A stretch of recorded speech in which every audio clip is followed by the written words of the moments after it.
Good I was evening, referred. everybody. Good evening, everybody. I really welcome you all for today's webinar series in Web Platform for Dialogue in the month of September. And it's our great opportunity to have Dr. Shayan Dey from Bhutan. For second time, he will going to talk on a very wonderful topic. His topic name is Alusheddo Dalbhat, a collective journey into our mnemonic roots. Dr. Shande, he is a lecturer in Yonfole Centenary College, affiliated to Royal University of Bhutan.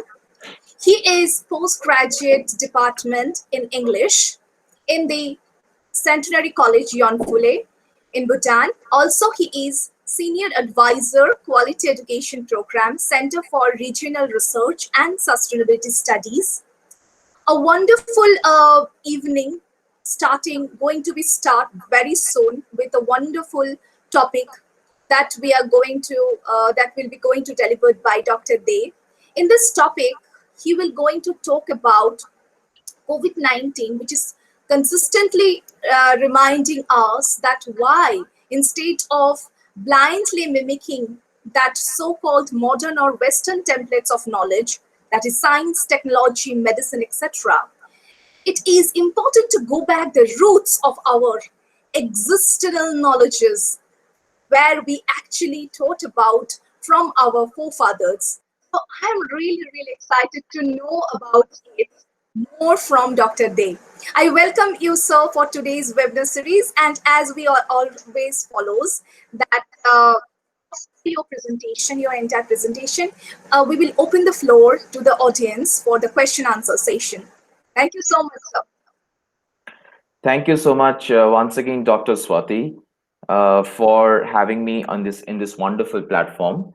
And I'm really glad to be back here because obviously, I mean, I am going to talk about, last time also I remember I spoke something about which was related to COVID-19. But last time I spoke about the aspect of what I called as abnormalities. Like we talk about normalities, abnormalities, these dichotomies. So last time I talked about if it is at all necessary. I began with a question. I also ended with a question that if it is at all necessary, that if we really need to embrace normality and try to evade abnormality, whether things were really normal when prior to the beginning of COVID-19 even. Now today, in a way, I am going to continue my discussion from where I left last time, but this time I'm centrally focusing on the aspect of storytelling. Now, why did I choose storytelling, and why I'm going to share some set of stories from my life, from my past, from my roots to my family? Because I mean, one thing what I really, obviously with respect to COVID-19, we have been facing multiple versions of losses across and over.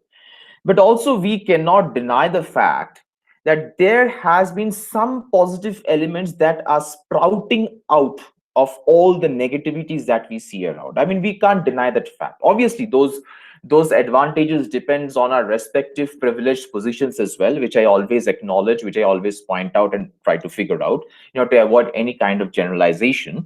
But also we can't deny the fact that some positive elements are sprouting up, and out of those several positive elements, we are getting, depending again on our positionalities, respective positionalities, we are getting a lot of chance to interact with each other, which otherwise it becomes hardly possible because of our respective engagements in our workplaces, whether we are students, researchers, or whatever. So I think storytelling aspect, the aspect of sharing stories with each other, which is otherwise becoming rarer every day because of the multimedia things, because everything is expressible through smileys, everything is expressible through a one-liner aspect and all. So this element of sharing each other's stories, sharing each other's thoughts to intellectually enrich ourselves, this culture, this vibrant culture which once existed at the time of our great grandmothers, at the time of our parents as well, is gradually fading away. So obviously, today what I'm going to say is, or what I'm going to do is a storytelling part. And obviously the topic of my presentation today is Alu Seddho Dal Bhat, as mentioned by Dr. Swati, and also as it is mentioned in my abstract. Now I have a small I have a small presentation, but just a moment. So is my presentation visible to all of you? Yes, yes. Okay, that's great. No, So you have to click on the PPT. We can able to see the list only. okay, so is the PPT not visible to you? No, your screen is visible where we can able to see lots of documents and yes, Yeah. now no, it's gone. Okay, just a moment. Yeah. Let me just do it again then. Um, so I'm going to present now, then I'll click a Chrome tab or a window. A window. That would be better. Okay. A window. So okay, just let me do one thing again. Yeah, okay. Now I think it should be there. Now is it visible? Yes. Okay, I'm glad. So the PPT is visible to all of you, right? Yes. Absolutely. It's perfect. Okay. So as I said, the topic of my presentation today is Alu Seddho Dal Bhat and a collective journey into our mnemonic roots. Now, here I use the phrase Alu Seddho Dal Bhat two ways widely. The first is obviously those who of us are acquainted with the Bengali language, and even not, this Alu Seddho Dal Bhat is basically boiled mashed potato with dal and rice. It's as simple as that. And apart from being a very rooted Bengali delicacy, it is also a delicacy for several other communities across the country and across the world as well. But being from a Bengali community, it's something which is very close to our heart. Now, it has two dimensions here. Obviously, the literal dimension I already mentioned, what is Alu Seddho Dal Bhat, the food item. The second is it has a kind of symbolical perspective as well. Now, I use this Alu Seddho Dal Bhat as a collective journey into our mnemonic roots, because through this aspect, through this particular reflection, set of reflections, what I'm going to do is, at least I will try to do, is to carry the audience to the roots of my cultural, communal, political, and individual origination, the roots where I belong. Now, where I belong, my belongingness is obviously, at the very outset, I wish to confess that my belongingness does not only depend on exclusively on me. My belongingness depends on a collective platform, a family, a society, a parental attention, siblings, and so many aspects are there. So basically, what I'm trying to do is, at the time of this COVID-19, during this COVID-19 era, when we are under lockdown, when we are trying to figure out how to overpower this severe pandemic, on the one side, we see there are multiple uh, laboratory experiments are going on, so many trial and errors are going on with the upcoming vaccines to tackle this problem of COVID-19 on the one side. On the other side, we also see that how the different indigenous communities across the globe, they are trying to redevelop, revamp their indigenous scientific medical practices in the process to tackle this COVID-19.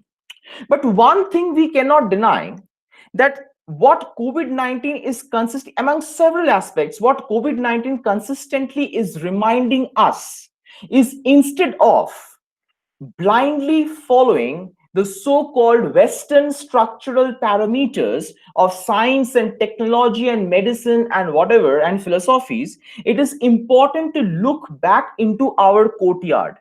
It is important to look back into our very roots from where we have sprouted.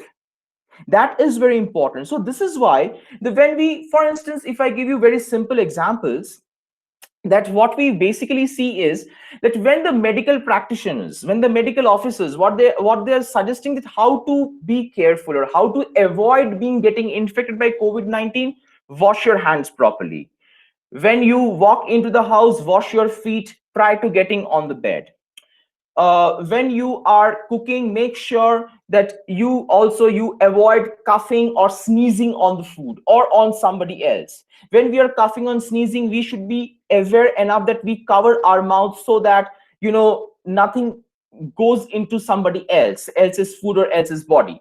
So these teachings, I don't think it is unfamiliar to anybody in this part of the world. These are some of the teachings, these are some of the learnings that we are taught by our parents, by our grandparents, in our schools.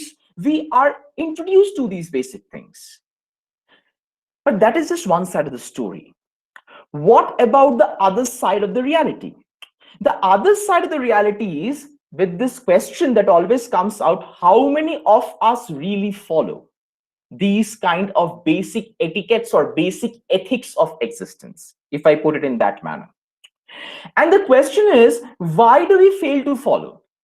We often see that people have a weird idea that if we are having food with spoon and fork, it doesn't require to wash our hands, or the other way around, to avoid washing our hands, it's good to have food with spoon and fork. It's good to have, after having the food with spoon and fork, people will pick up a tissue paper, they will just wipe their lips, and sometimes they will put the tissue and wipe their teeth and throw it away, and they think that's done. So you see, basic values, why we are losing, because these are the basic sensibilities of hygiene that we are gradually losing day by day. And what's the reason behind it? The reason behind it are two reasons. First is blind mimicry of certain specific patterns, certain geographical, culturally bound specific patterns, and blindly mimicking them, number one. Number two is we are gradually losing our existential roots. To be more specific, within the dimension, within this wider umbrella term of the existential roots, what we are losing is, we are losing our social, cultural, economic, familial roots. Those sets of knowledges, we are gradually losing those constellations of knowledges that once were imbibed from our forefathers and foremothers. And those knowledges consist of everything: scientific knowledge, medical knowledge, hygiene knowledge, food knowledge, and several other aspects. Now, today in this particular reflection, I'm going to specifically focus on the question of food and medicine and COVID-19. So what I'm basically doing is I'm positioning these three aspects, food, medicine, COVID-19, on the same platform and trying to knit a thread between the three. So to start with that, the first thing is, as I said, I'm going to tell you stories. So food and childhood. Now, obviously, more or less, we are fond of eating. Some of us may be fond of eating as well as cooking, or some of us may be not very fond of eating, but very fond of cooking. But food is an integral part of our existence. And for me, obviously, what science taught me when I started reading science books in my school days, science taught me how food contributes to our body biologically, how food contributes to our body health-wise, hygienically, for the sake of survival, how my nerves and the neurons and all those and the blood flow and everything is, and the health of the organs are influenced by food. But apart from this mechanical understanding of the valuability of consuming food, the essence, the aesthetic value, the aesthetic essence of food for the sake of taste, was basically taught by my first school. And my first school obviously was my mother's lap to mother's kitchen. Now, obviously, as a child, it was my regular habit that when I will wake up in the morning, my first work was to run into the kitchen and to open the meat safe and check out that what my mother is cooking today. And usually in our house, my mother still follows a very strict routine. Like, by the time we would wake up at 6 o'clock in the morning, her half of the cooking would be done, because she would wake up at 4:30, she would do her meditations and prostrations, and then she will go to the kitchen and start cooking. And by the time we are awake, half of the things are done. So obviously my first work will be to wake up, run to the kitchen, open the meat safe, stand on my toes, because I was short in height. It used to be difficult to reach the meat safe and see whatever is there, and figure out what she has cooked. Now, this process, this entire exercise, apart from the fact that I love to eat, I am a foodaholic, I love varieties of foods, this also was a way of learning a lot of ways of existence. What I learned is, this meat safe mother's kitchen has been a very important part of not only my physical upbringing, not only my aesthetic upbringing, but also a very important part of my cultural upbringing. Because going to the kitchen, opening up the meat safe, looking into the food items, and then trying to understand how she is preparing the food, also, as I grew up gradually and as I matured, I could understand the various cultural practices, the social practices, the various gender practices, and various other forms of mechanisms that are associated behind cooking a particular food item, behind adding certain level of spices, behind creating certain kind of cuisines. There is a huge structure of history, culture, society that actually follows behind adding a spice, behind cooking a particular food, behind consuming that particular food during a particular time period. So gradually, when I became matured, I could understand that how my first school, so I always refer to that my first school is mother's lap, and then this transition from mother's lap to mother's kitchen. That is my first school, because my cultural upbringing, my social upbringing was widely motivated, with my regular visit to the kitchen and trying to figure out how she cooks food, how she prepares a particular food, and also consistently asking her why she add this particular spice here, why that particular spice there. Because this was actually the way my culture and society around me was shaped, this by my mother's kitchen.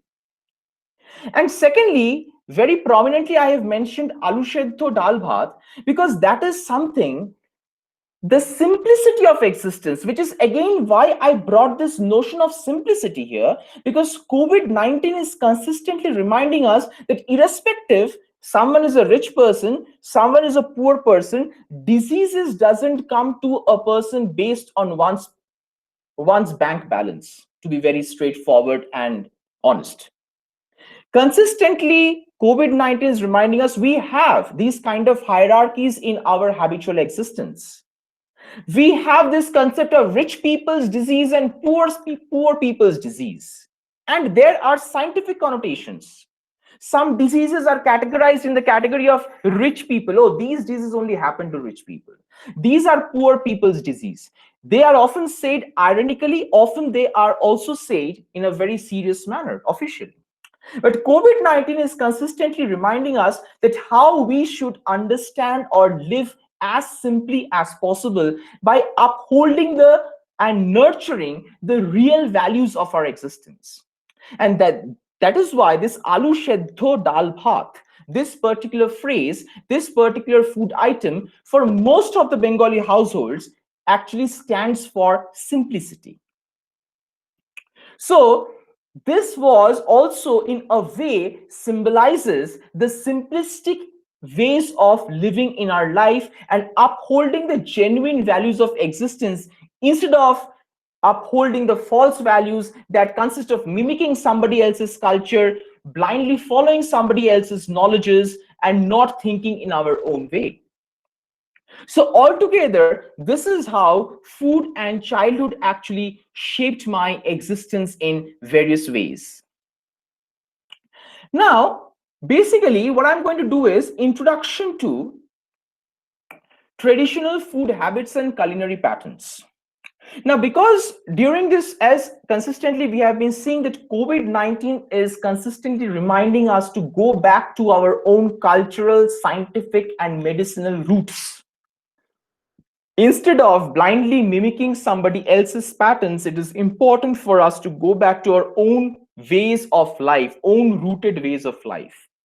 And as I'm talking about specifically about food habits, so this is why what I bring in is some of the elements that I have gathered, or some of the elements that I have learned from my first school, that is my mother's kitchen.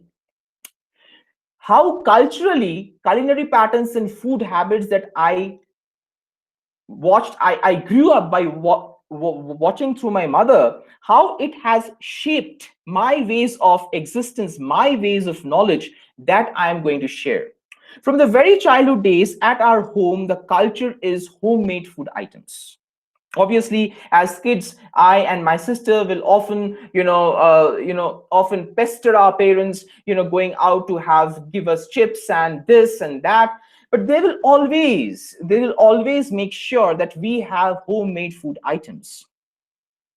Now, obviously, during those young days, it used to be very annoying for us, especially when we would see other kids are being frequently given chips and all kind of soft drinks and all those things, and we are not getting from parents. Obviously, those will be sources of annoyance for sure. But today, standing today, we understand the value of homemade food items. And consistently, with this arrival of COVID-19, doctors are consistently discouraging that, completely avoid having junk street foods or restaurant foods. This was something taught to us from our very childhood days. And I'm sure it's not the story with my home. It's a story like almost with all the homes. Till date, I have not come across any household where the parents really encourage the children that, okay, don't have homemade foods, go outside. Though this culture is coming, it's becoming frequent nowadays, especially with the parents of our ages, of like my age and all. But prior to that, homemade food items, everything, pickles would be made, jams and jellies and fried items and boiled items, everything today that we get everything as packaged foods outside, those capitalistic packaging that we get outside, and we spend thousands and hundreds of bucks for nothing. Those same food items will be prepared in diverse ways with so many types of spices, spiceful dimensions, and at the same time, they will be so healthy. Number two, eating with hands. Now, usually, it's a very common thing. I'm not generalizing by saying that everybody does that, but it's a very common thing that having food with spoon and fork is considered as etiquette.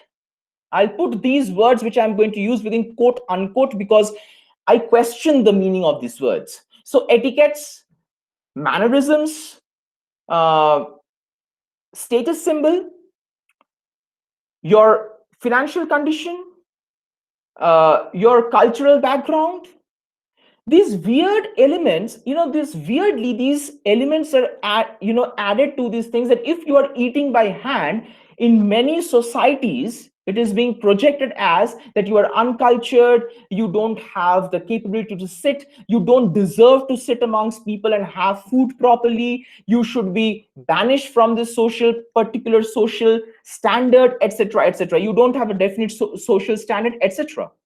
But eating with hands has a lot of scientific dimension. Now, when we touch the food with the tip of our fingers, the first thing is, instead of bringing a barrier like a spoon or fork in the middle, a lifeless barrier, we can sense the food. Now, it's not even before it touches our tongue, it touches our nerves. We can sense the food with our nerves, and that creates a positive energy within us. And when the fingers touches our mouth, our tongue, our teeth, and different parts of the mouth, it basically brings out the original essence of the food, the original value of the food as genuinely as possible. That is one of the major reasons that why we should try to have food with our hands. So eating with hands, this is why it is consistently being encouraged. And today, again, for the sake of hygiene and everything, doctors are constantly saying to wash hands properly and then start eating with hands, and to avoid things like spoon and fork and all. Now, dining space. Now, today we talk so much about table manners, which are obviously, I'm not criticizing them, they're very good. For instance, while we have food, we should not look into the phone, we should not watch television and have food, or we should not talk a lot while having food. We should concentrate on the food. But one particular thing you will see, that dining space nowadays have become a very private space. Everybody is not allowed to enter into the dining space, kitchen, both of these, which is actually in the fourth point, but I'll take already in this particular point, both has become a very private space of existence. So for instance, to be simple, I mean, if you mostly, it is seen in the Western households. Now, what I mean by Western households is households in the Europe or in North Americas or the United States particularly. In those households, if you visit a friend of yours or anybody, you just can't walk into the dining space or the kitchen to talk with them. They will simply regard it as an ill mannerism. But in most of our households, even today, even if you're visiting the household for the first time of a particular friend or a relative, hardly people mind to go and walk into the kitchen and talk. It often happens like my aunt is cooking in the kitchen, so my aunt calls, okay, stand here and talk because I'm cooking, I'm busy.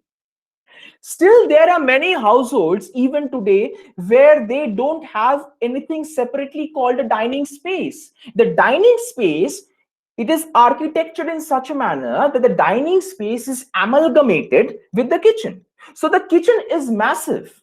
On the one side, cooking goes on the other side, people sit on the floor together and have food together.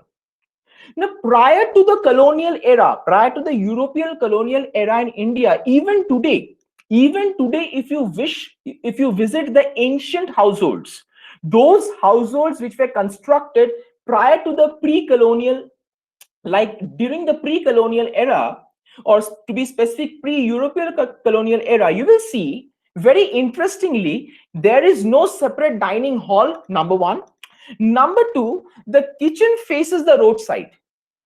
The kitchen is not somewhere hidden in a mysterious den inside the house. It faces the roadside, and there is a very positive reason. In those days, even I have heard the stories from my grandparents, from my parents as well, those who were born and brought up in a joint family system, not like the nuclear family system that we have today. That often it will happen that there will be a passerby who has asked for some water, that the person is very thirsty after walking, or maybe the person is going for a job. The person is, he or she, whoever it is, an absolute stranger. No one will be served with just water. If it is a breakfast time, that person will be asked to come in and have breakfast with the family. If it is a lunch time, the person will be invited inside to have lunch with the family. And that particular exercise of having lunch will be taking place in the kitchen. That person will be an absolute stranger. No one knows whoever he or she is, whatever he or she does, just because it's a basic human value. Seeing the person drenched in sweat, absolutely tired, the person is asking for water desperately. So it's a basic human value. Invite the person, serve that person some food. And to practice basic human value, you don't need to take into account somebody's somebody's financial conditions, somebody's religious belongingness, somebody's community belongingness, somebody's physical gesture, physical outlook. It's basic human values. And COVID-19 consistently is reminding us in several other ways that why we should uphold the basic human values and give our falsities and mechanical falsities of our existence. And the last one obviously was, like in this particular point, preparing spices at home.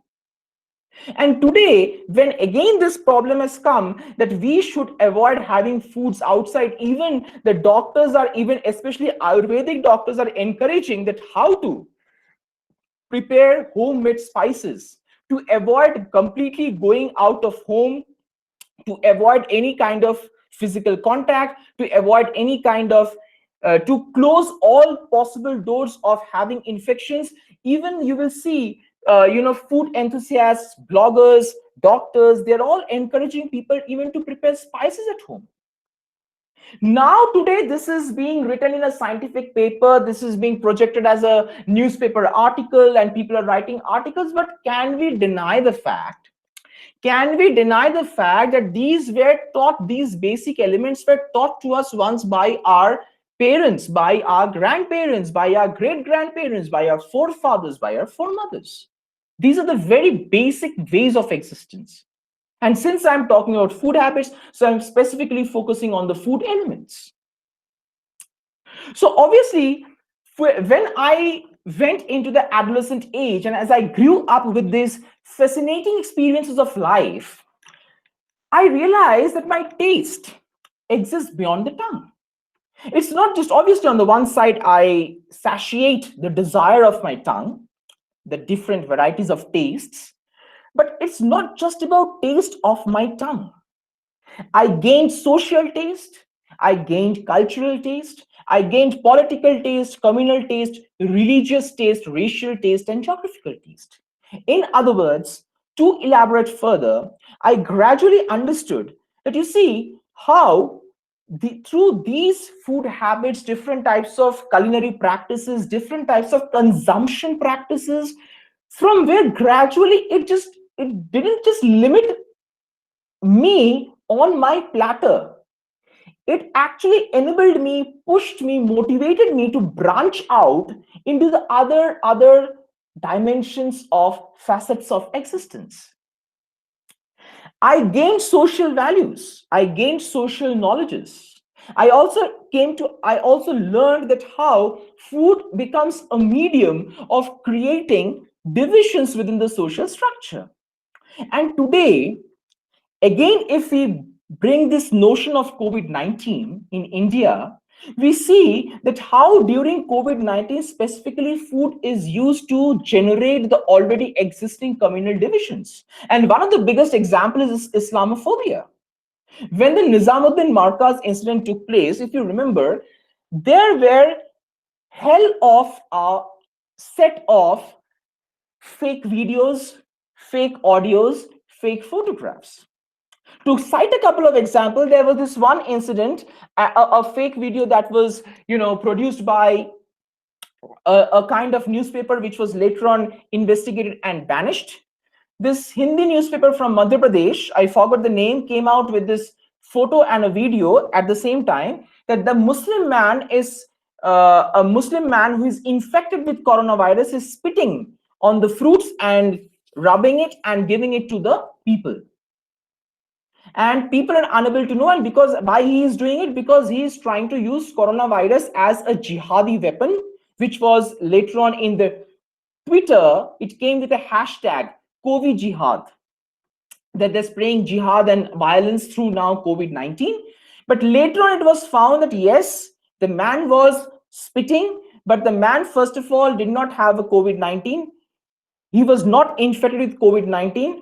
Number two, the man was actually mentally and physically disbalanced, and he was found spitting on the fruits, but none of the customers were purchasing the fruit from him, knowing the fact that he does like this and he is mentally and physically imbalanced.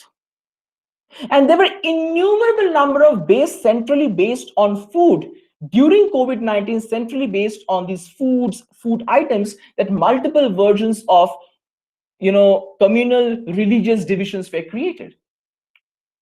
And these things are nothing new. If we look into the history, we totally understand. We know what are the various politics that goes in with food. We know what are the religious, racial, geographical politics. We know recently during this COVID-19 itself, there was a rumor that people in Nagaland has a high tendency of getting infected with COVID-19 because they usually, in their culture, they consume dog meat, and consumption of dog meat is unhealthy, and through dogs COVID-19 might spread, and therefore they should be banned of consuming dog meat because they could be a major source of spreading COVID-19. There are ample of examples like this. And we already know what kind of attitude the majority of the country has against the people from the northeastern part of India. How they have been geographically and racially consistently being abused across the country, and how it has augmented with this arrival of COVID-19. They are referred to as Chinese virus. They are referred to as COVID-19. A girl in New Delhi was harassed physically, and she was someone spat Beetlejuice on her, and then the person shouted COVID-19 on the bike, and then he ran away, etc. And so many such kind of incidents have taken place. So food is always food. When I grew up, the basic thing is I totally understood that how food through various social, cultural, and political dimensions also have an impact on an individual, both as individually as well as collectively.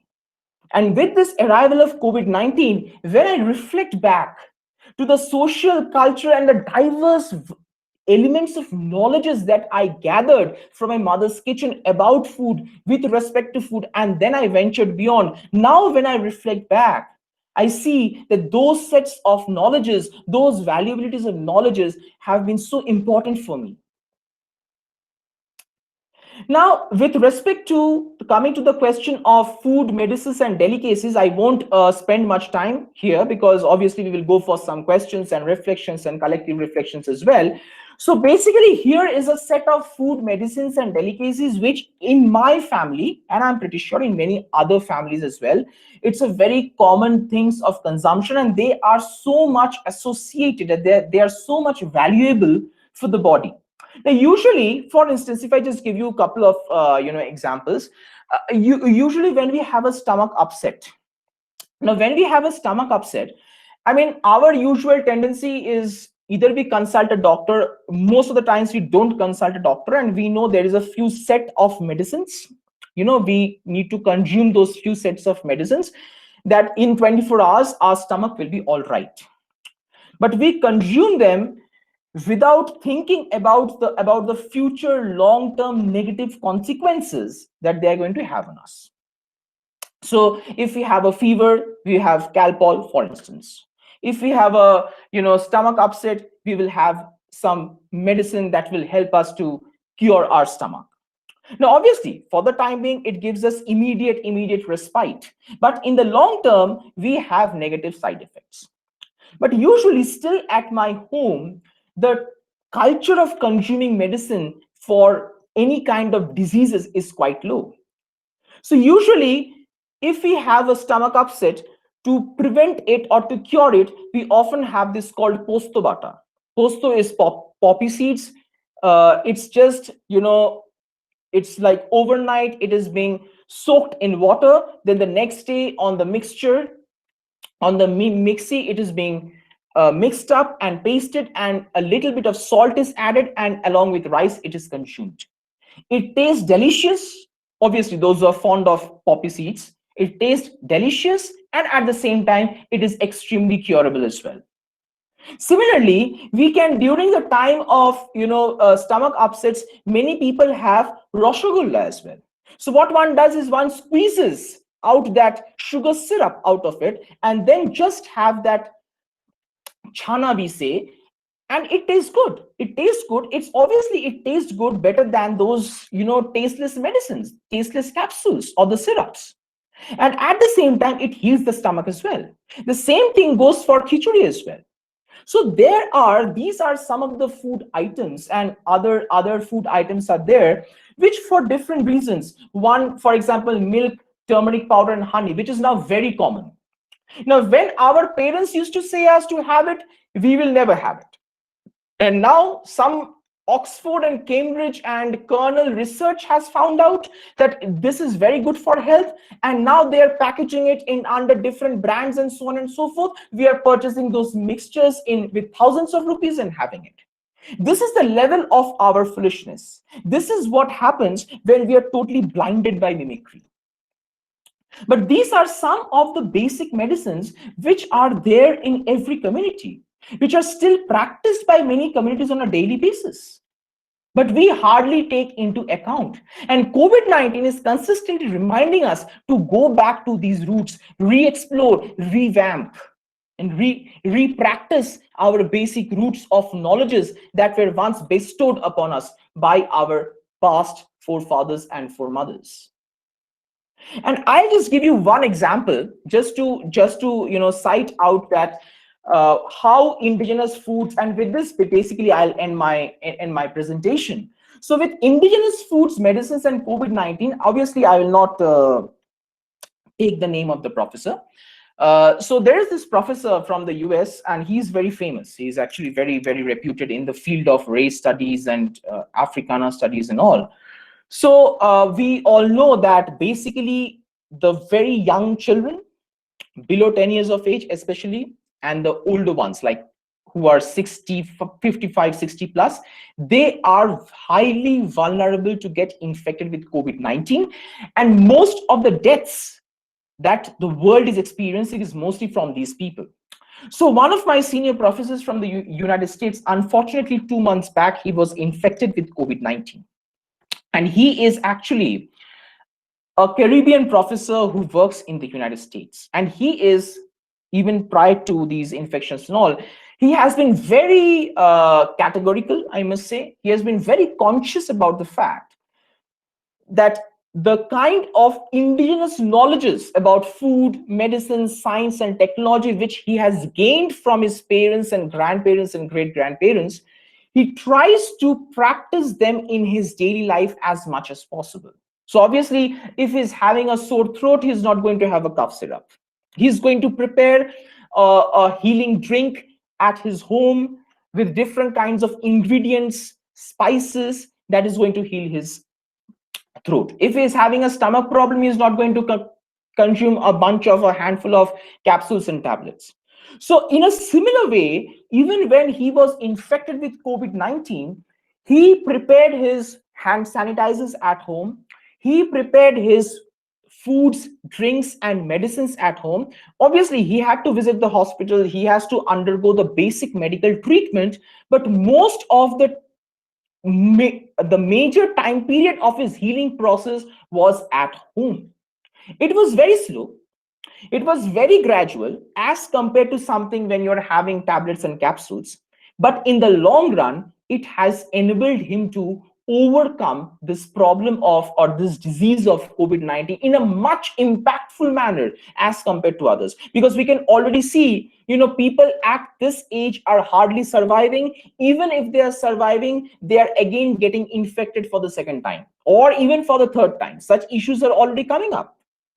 But he, through his indigenous foods, drink habits, making his own liquids, making his own drinks, preparing his own medicines in his kitchen, he knew multiple versions of homemade healing procedures which were not even known, or which are not even known to the most experts of doctors and nurses and health experts. And through this process, he has healed himself a lot. And hardly he has consumed those tablets and capsules from the shops and the hospitals. And the same thing was for a professor from South Africa as well. The same thing, usage of she used different forms of medicinal plants to improve the digestion process. We knew that with this COVID-19, people are having severe breathing problems. So she used various medicinal plants and different types of exercises to improve a breathing process, to get back her tastes, because we also are seeing that people are losing their senses, like they're losing their smell, they're losing their taste for a long period of time. Even some people are losing it, unfortunately, permanently as well. But for these people, the homemade remedies actually enabled them to overcome these chronic problems. So we have examples. It's not that I'm speaking out in the air. We have real life examples. So this is why, as we journey into our mnemonic roots, my question is, isn't it important that we really go back to our roots of the knowledge, roots that were bestowed upon us by the diverse constellation of knowledges of our forefathers and foremothers? And it is important for us to really question the Western structures of medicines, Western structures of sciences, and the Western knowledge systems that are consistently fed to us like capsules and tablets by forcing us or by provoking us or also by seducing us to create a false dreamland where a make-believe space where consistently Western knowledges are consistent trying to make us believe that, you see, if you do these things, it will have a magical impact. If you do these things, in a short span of time, you will achieve this, you will gain this. Consistently, it is creating false lands, false happiness, false kind of thought processes within us. Obviously, it is giving us, tips to achieve short ways of success, but it is not telling us the real truth that these short-term successes, that these short ways of achieving success are actually very short-term. If we have to really achieve something in the long term, in the long run, we are bound to go back to our mnemonic roots, our historical roots. Those memories of knowledges need to be excavated and need to be practiced forth. Thank you so much once again for your patience and also listening to me. A wonderful presentation as always, as previous presentation also. And it's a very grand presentation because it's very close to my heart. And as a Bengali from a very strict, mediocre family, I face the similar issues, whatever you faced. So I, able to connect myself with your stories. So it's more of a storytelling from, I think, whoever presented here today. We don't have international participant today, so we are more connected as a Indianism. So I really, really thankful to you for pointing out a wonderful journey towards a new route that we actually going to celebrate after COVID era, trying to mnemonic roots, collectivations. So I open the floor for discussions, and I'm going to have comment from Dr. Burman particularly that, sir, please put your word forward for this particular wonderful presentation. Sayan is a wonderful orator, a very good motivator, very inspirational. When you are spellbound, when he speaks. That is Thank you, sir. Thank you, sir. The second occasion I'm listening to him. It's wonderful. Actually, my experience is slightly different because I have been brought up in a multi-religious family and a multicultural society. And so my taste buds are slightly different. Partly, of course, the Aloo Seddho Dal Bhat is, one of our favorites always. Of course, I would add dim to it. Now, see, I have both the options of eating with my fingers and using a spoon and fork. And somehow it happened. When I was reading B.S. Naipaul, House Form Service was, and I was reading a review of his when he was eating in a French restaurant, and some Indian journalist was there to interview him. Very effortlessly, without having any facial expression, he was eating that stuff. I'm told food in France is tasty. I mean, the way we think it's tasty. So the taste is not a very important factor. So when I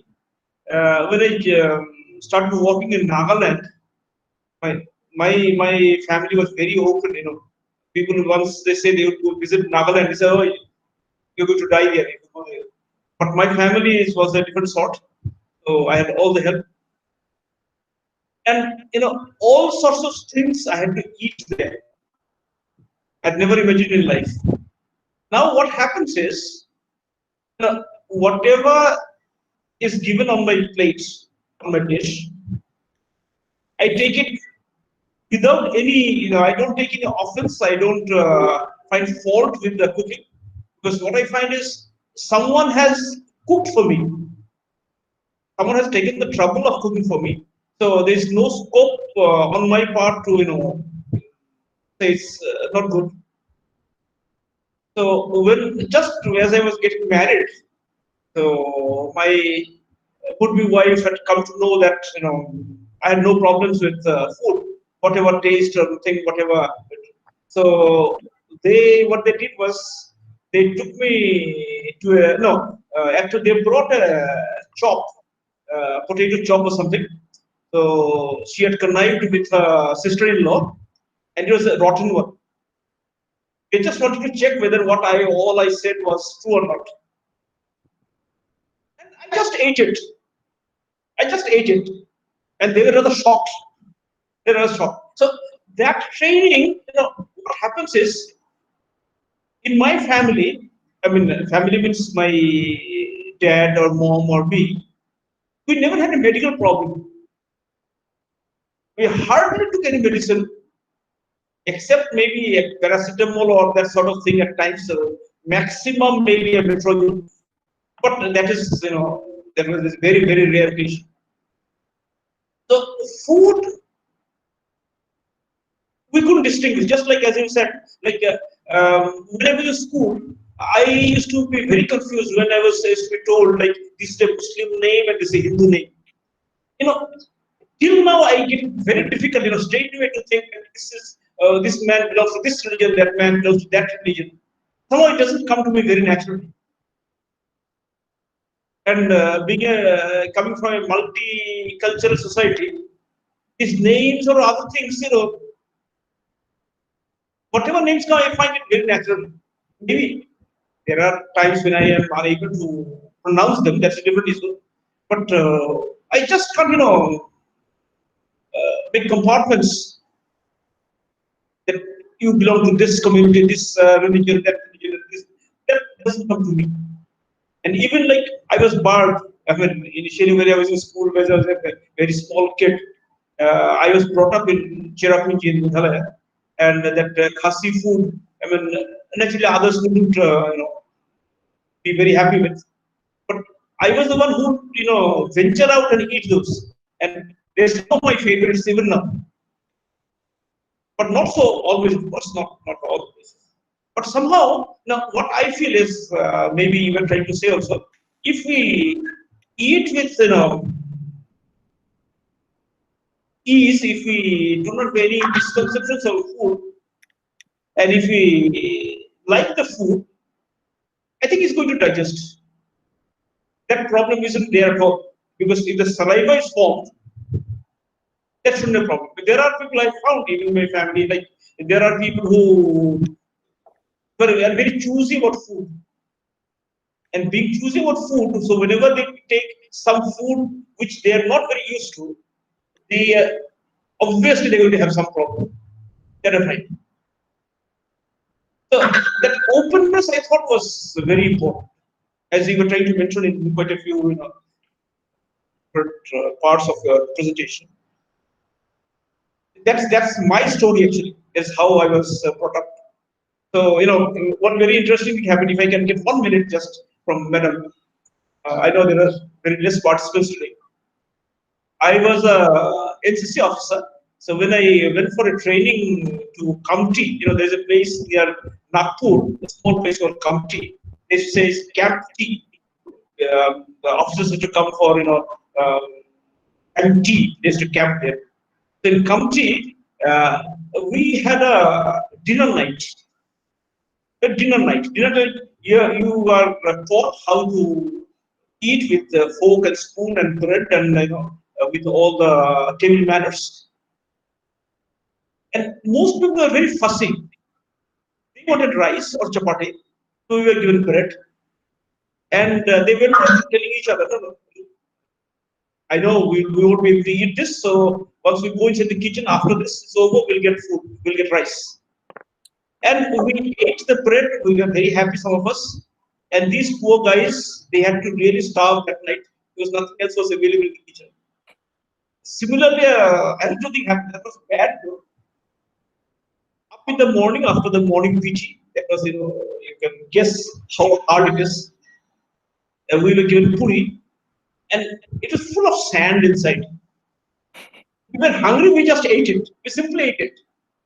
And huge lot. That time I was not the senior. I was not leading the group. So they, most of them, they walked out. They didn't eat. They thought like they will go and protest. They were going to, complain to the officers, and a new meal would be cooked for them, which naturally wasn't.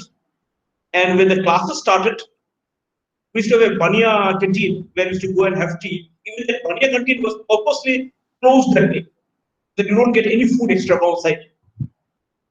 So with the mess manager, we met the mess manager later on.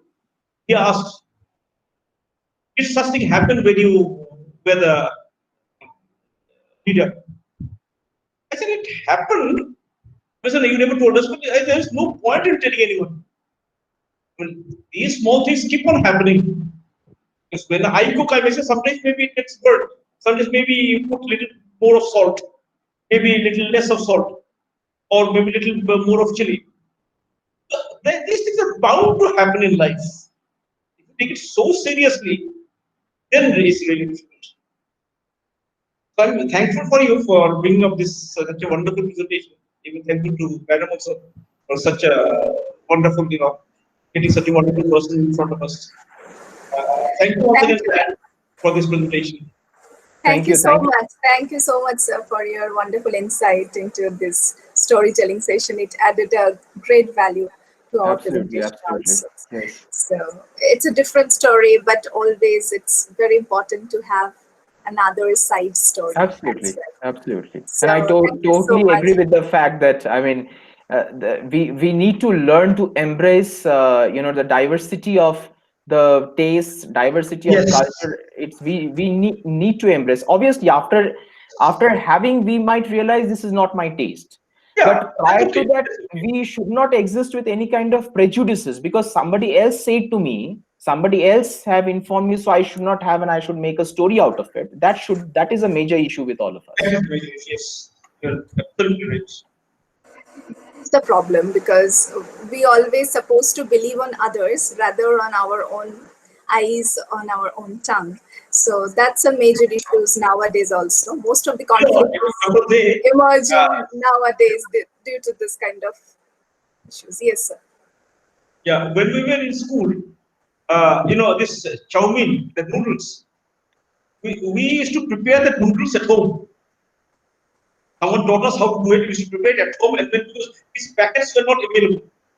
Now that you get packed thing and you can simply boil it, that was not available those days. A lot of things we used to bake at home. Of course, even now I bake it at home. There's something called naan khatai, a whitish biscuit kind of thing. That we used to have another person who used to go and it's bake wonderful. it. It's yummy. Absolutely. It's homemade bakery, actually. Yes. Absolutely.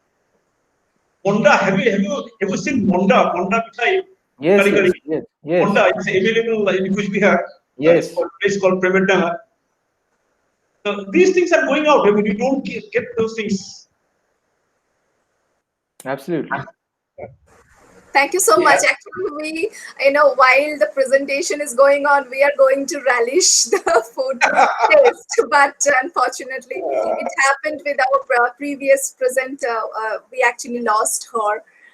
With her presentation also, similar thing was happening to me and Aniruddha sir also. With Ambalika's presentation. Today, it's a very sad that she is not with us. So it's a great loss for all of us. And, we have to accept everything in our life. Absolutely, yeah. So, but presentation, I think word is not enough for this presentation particularly. So we are almost at the end of the discussion. So we have 4 minutes left. So I'm going back to Dr. Dey, that how to create awareness program among the youth particularly, and among your student. How would you like to create awareness? I think it has to start from the family. it has to rightly start from the family, and I think it starts from the family itself. Like for instance, I mean, just to give like very subtle examples, I have often seen people, a father walking with a small child, and I saw a Muslim man, and it happened in Varanasi actually, 4 to 5 years back. So I was also standing in the chicken shop to get freshly cut chicken for myself, and ahead of me was a Muslim man. And there was this father who was walking with a small child. Small means very small. The child cannot even speak properly as well. It's so small. So the father stopped, and he was just out in a playful manner. He was consistently pointing out the son towards the chicken and was saying "chichi." So you see how this element of disgust is being created in a small child.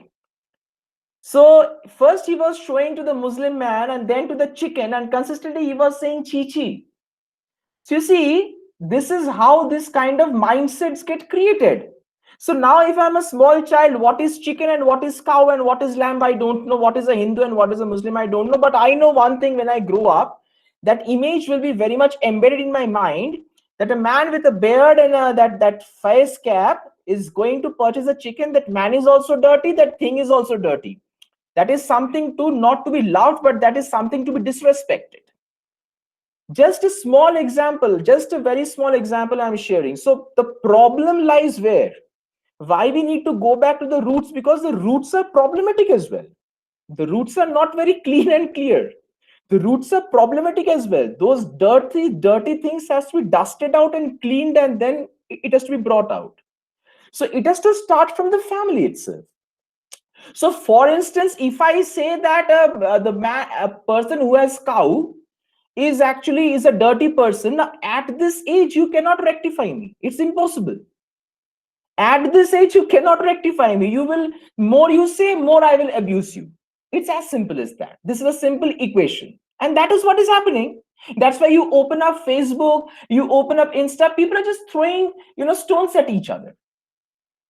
Why we get into such kind of tussles? Because that is how our mindsets have been created. So now who creates a mindset? Our parents. Whether it's good, our parents, our grandparents, our relatives, people around. So that consciousness has to start from parenthood. So if I have to spread awareness, I will spread awareness to my students by saying that when you become parents, try to instill these values in your kids. So I think the journey starts from that route. So much, thank you. And I really agree with you that I have my 2 years old boy, and whenever I'm going to teach, I have to follow with my with my journey. If I always carry on my mobile, he will be always addicted to the mobile. So it's not been very much acceptable in a terms that whatever practice we are going to do, we can't expect that the small child will automatically move on to the mobile if a mother or parents, both the parents, is much more addicted to the mobile. So I think it's our mindset that how we are looking forward to the society and how we are going to penetrate into our children. Thank you so much. With this positive note, here it's a continuous process of our thinking and our learning from you. But I'm going to end up the session with a very positive note, though I'm not in a mode to end up the session, but due to time constraint, maybe we will continue our series of webinar in the next month with you, wherever we just finished with some ethical values and how we can actually penetrate into our next generation. That is a very important topic, because I think that's why we can create a wonderful society, not only for the Indians fellows, but for around the world. Because nowadays people are very, very sensitive, as well as not very sensitive. So both can able to see. So, and the conflict situations. So more e-dialogue would be required in this kind of platform with you, with Aniruddha sir and all other participants. So thank you so much to all other participants also. And I have no words to say thank you to Dr. Shayan. So have a wonderful evening, all of you. And hopefully we will see each other very soon. Thank you. Thank you so much, Dr. Swati, and thank you so much, Aniruddha sir, for your really very insightful presence. And at the same time, the points that you reflected also branched out to so many various other dimensions. And also thank you to all the rest of the people who have joined and listened to me. Thank you so much. Thank you. Thank you. Thank you so much. Thank you. Thank you. Bye-bye. Bye.